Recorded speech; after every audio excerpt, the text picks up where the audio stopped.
নাসিকের পুণ্যতোয়া গোদাবরী নদী। এখন দাঁড়িয়ে আছি রামঘাটে।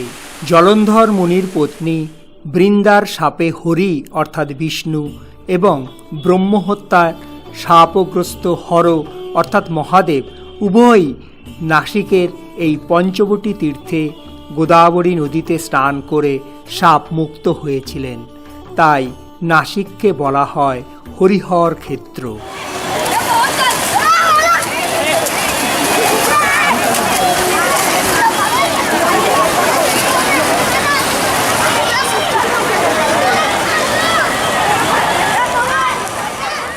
গৌতম মুনির সাধনায় মর্তে আগমন, তাই গৌতমী গঙ্গাও নাম হয়েছে গোদাবরীর।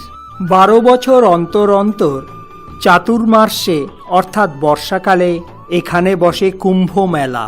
ভগবান শ্রীরামচন্দ্র তার পিতা দশরথ দেবের অস্থি বিসর্জন দেন এই গোদাবরীতেই।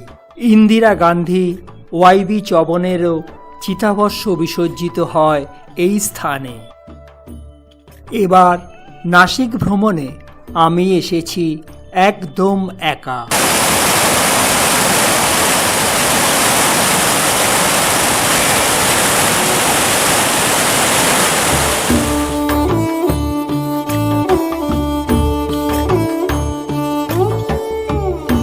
অদূরে গোদাবরী তীরে নরশঙ্কর মন্দির।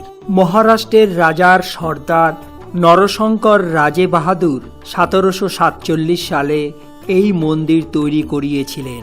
মহারাষ্ট্র রাজার জয়ের প্রতীক হিসাবে মন্দিরের মাথায় আছে নরশঙ্কর ঘণ্টা।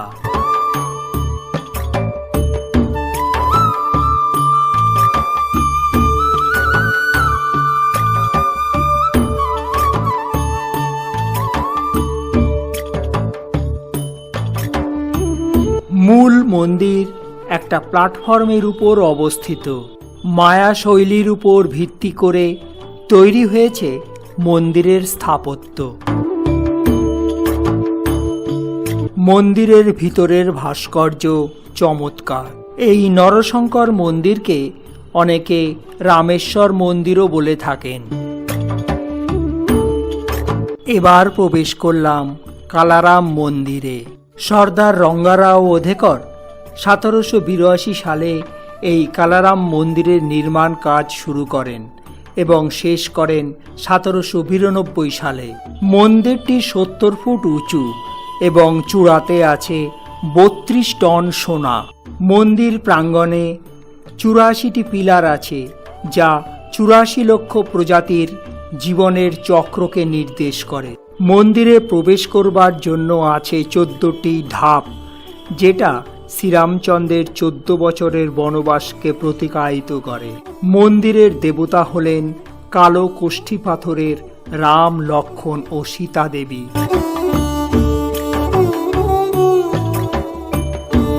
এবার এসেছি পঞ্চবটির শ্রী স্বামীনারায়ণ মন্দিরে।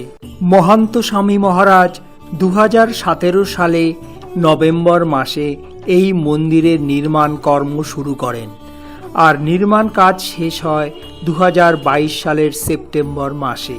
এই স্বামীনারায়ণ মন্দিরটি রাজস্থানী গোলাপি পাথরে তৈরি, আর নির্মাণে কোনো লোহার ব্যবহার হয়নি। আধ্যাত্মিক শান্তি পরিবেশ আর সূক্ষ্ম খোদাই কাজের জন্য এই মন্দিরের প্রশস্তি।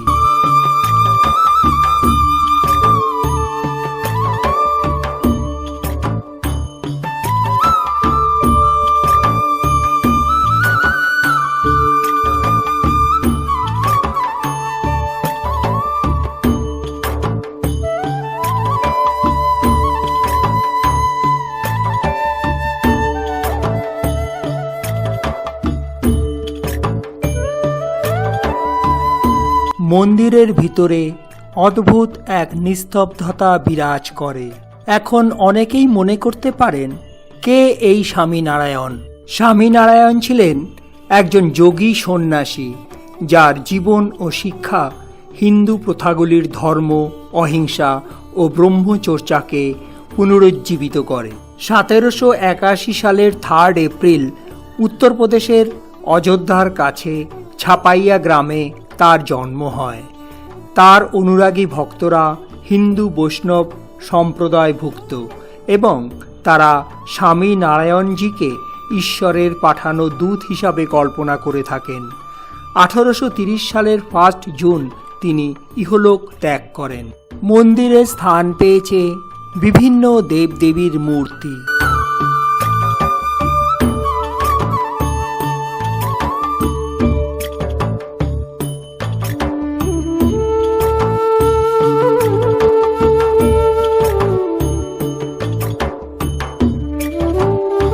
সন্ধ্যা হয়ে আসছে।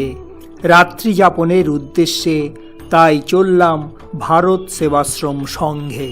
পরদিন সকালবেলাতেই নাসিক থেকে বাসে চলে এলাম 65 কিলোমিটার দূরে সপ্তশৃঙ্গগড়ে।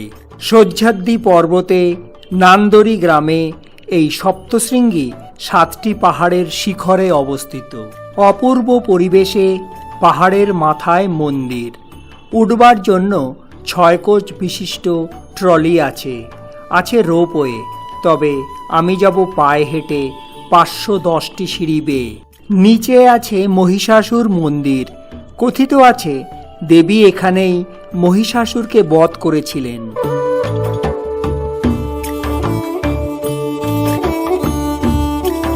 উমাবাই দাবাড়ে 1710 সালে এই সিঁড়িগুলি তৈরি করিয়েছিলেন। এটি একটি সতীপীঠ। দেবীর ডান হাত এখানে পড়েছিল বলে অনুমান করা হয়। এই মন্দিরটি মহারাষ্ট্রের 3.5 শক্তিপীঠ নামেও পরিচিত। পথে যেতে যেতেই দেখা যায় রাম, হনুমান, রাধাকৃষ্ণ, কচ্ছপ, দত্তাত্রেয় প্রভৃতি দেবদেবতার মূর্তি।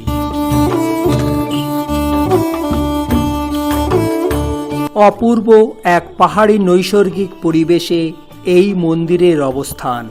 চারিদিকে মেঘের আনাগোনা। মহর্ষি মার্কণ্ডেয় এখানে পবিত্র গ্রন্থ শ্রী শ্রী চণ্ডী রচনা করেছিলেন। বিপরীত দিকে পাহাড়ের নাম তাই মার্কণ্ডেয় গিরি।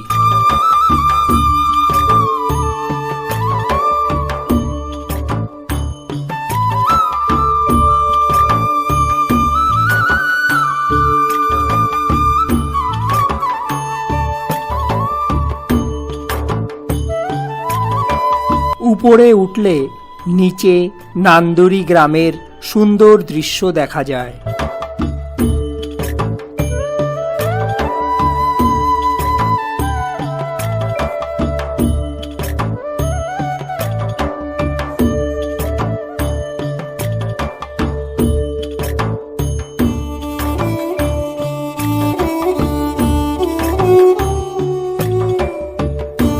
মন্দিরের ভিতরে অনেক ভক্তের সমাগম।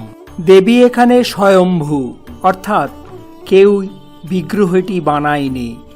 দেবী নিজে থেকেই প্রকট হয়েছেন। দেবী মূর্তি সিঁদুর দিয়ে উজ্জ্বল গেরুয়া রঙে রঞ্জিত থাকে। দেবীর 18টি হাত বিভিন্ন অস্ত্রে সজ্জিত। দেবী মনোযোগ সহকারে চণ্ডীপাঠ শুনছেন, তাই দেবীর মস্তক ঈষৎ বাঁকানো। পুজো দিয়ে এবার নিচে নামতে শুরু করলাম।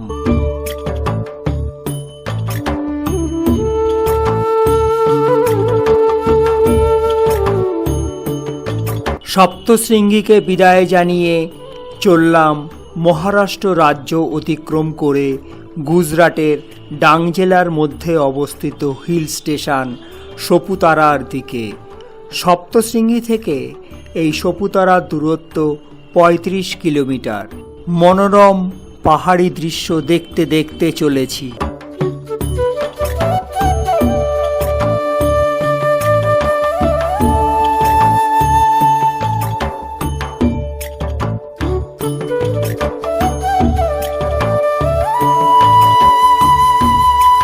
পৌঁছালাম 3200 ফিট উচ্চতার হিল স্টেশন সপুতারাতে। এখানকার জলবায়ু সবসময়ই মনোরম, তাই সর্বদাই পর্যটকদের ভিড় এখানে উপচে পড়ে।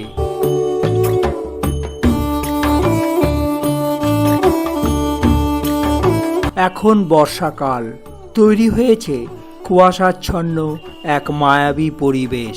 সপুতারা মানে সাপের আবাসস্থল। এককালে নাগরাজাদের বাসভূমি ছিল সহ্যাদ্রি পর্বতের এই স্থানে। এখানকার আদিবাসীরা আপন মনে গান গেয়ে নৃত্য করে।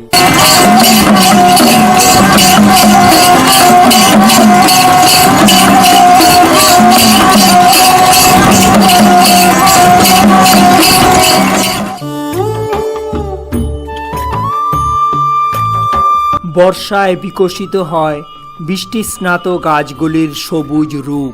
বিকেল গড়িয়ে সন্ধ্যা হয়ে আসছে। আমাকে যেতে হবে এখান থেকে 70 কিলোমিটার দূরে নাসিকের ভারত সেবাশ্রম সংঘে। তাই আজ বিদায়, আবার দেখা হবে অন্য কোনো এপিসোডে।